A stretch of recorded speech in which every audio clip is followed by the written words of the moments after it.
So with the Dynamat installed, the next step is to install the Dynaliner. I just got my 2 boxes arrived, and you can see here, Dynaliner, and this will go on top of the Dynamat. Now to open the box, the first thing you want to do is take your putty knife and split the glue. So they glue the lid to the box. Putty knife tends to cut that glue loose between the two, so you can actually open the lid, open the flap, open the lid, and then here's our Dynaliner. As you can see, this is just a big piece of foam. Now I'm sure it's engineered to very exacting standards for sound absorption, and this job of what this piece does is to absorb sound, and it also absorbs heat or cold. It's a thermal insulator as well as an acoustic insulator. Whereas the Dynamat sits on the panel, adheres to the panel, and helps stop the panel from vibrating. This is primarily an absorption membrane. And so this will just sit on top. I'll put it where the most echoey panels are in that trunk of my Corvette, and then that should do it. So I'm not going to put it on the very stiff or rigid pieces, just where I'm getting the most vibration, as you saw in the first video in this series.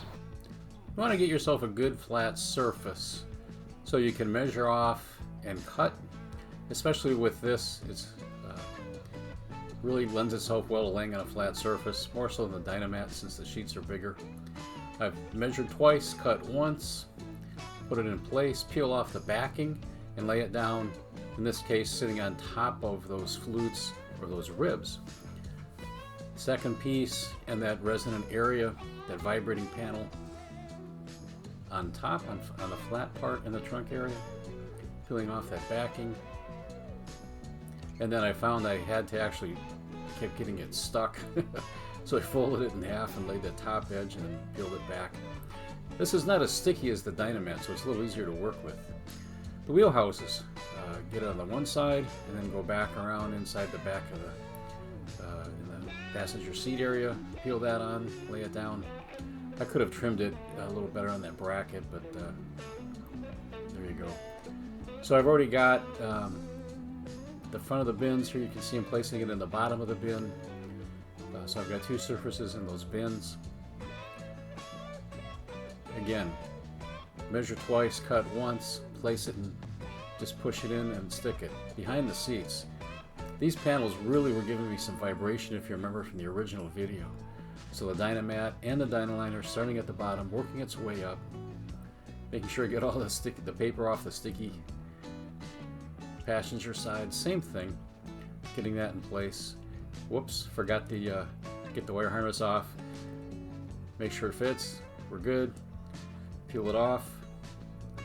And really laying the Dynaliner on is a lot faster than doing the Dynamat. One, I'm not going for 100% coverage, and two, it's just really easy to lay it on.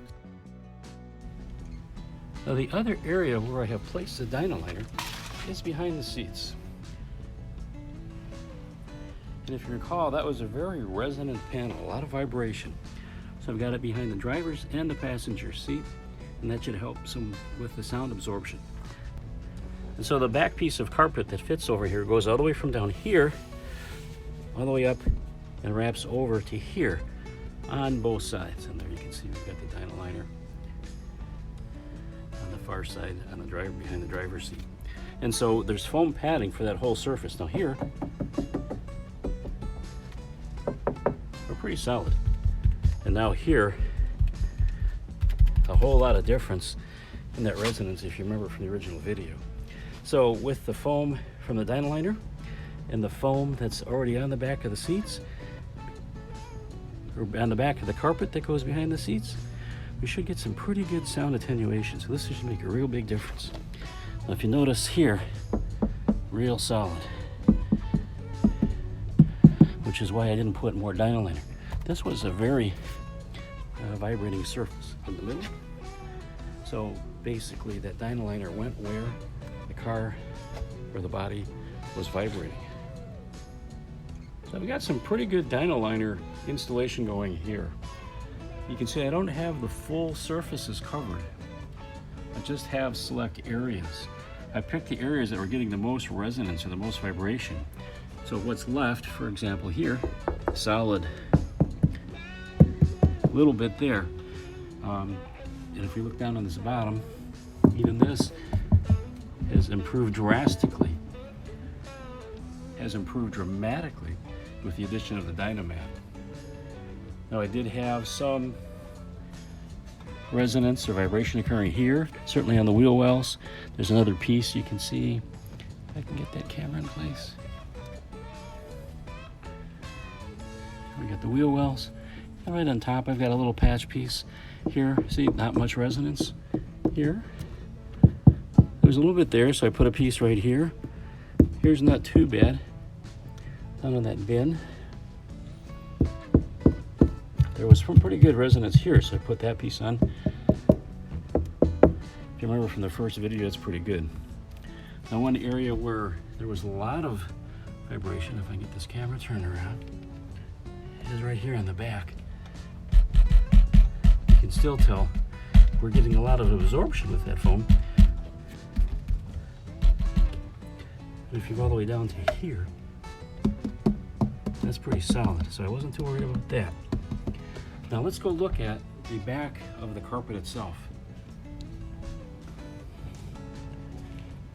Alright, so here we've got the carpet on the floor turned upside down, so I'm seeing the downside where I've got the insulation. Here's the jute, which is good for thermal heat, which is underneath where the exhaust goes and the differential and so on, so that's going to protect heat penetrating from that area and also on the sides. And so, and then the wheel houses, you can see we've got the foam padding there. Now the bins don't have any insulation at all here. So I've got the one piece you saw on this side, and here's the back panel. This is the same back side of the bin. There's no foam padding there, so I'll probably put another piece there. There's also nothing at the bottom of the bin, which you can see here. This is in that depression area. So this was the angled surface. Move this around this way. That angled surface was really bad, so I've got the Dynaliner in there, as well as on the flat, so we're gonna have double protection here with the foam. So the two foams are a little different in cell structure, size, and so on.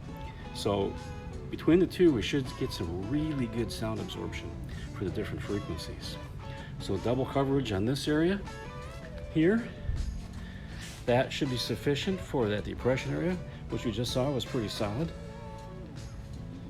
And then again in the back panel.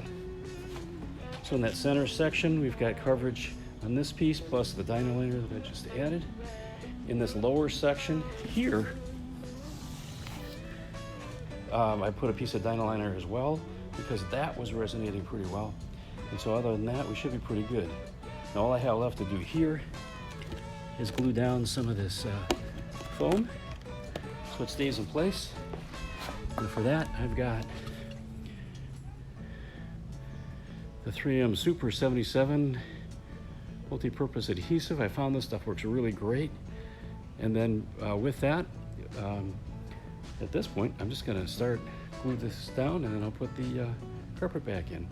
And I'll have a built interior of the car.